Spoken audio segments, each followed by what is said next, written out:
ಆದರೆ ರಾಜ್ಯಪಾಲರು ಕ್ಯಾಬಿನೆಟ್ ತಯಾರು ಮಾಡಿದಂಥ ಭಾಷಣವನ್ನು ಓದ್ದೇನೆ ಅವರೇ ತಯಾರು ಮಾಡಿದಂಥ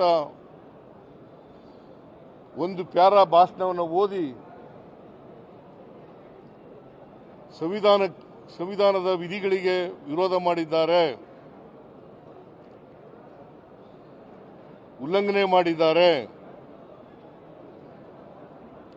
176, 163 ಇಟ್ಸ್ ವೆರಿ ವೆರಿ ಕ್ಲಿಯರ್.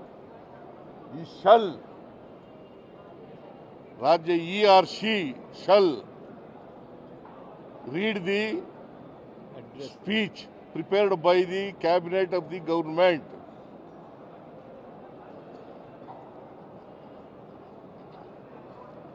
ಇದು ಇರ್ತಕ್ಕಂಥ ವಾಸ್ತವ ಪರಿಸ್ಥಿತಿ. ಇದು ಸಂವಿಧಾನದ ಉಲ್ಲಂಘನೆ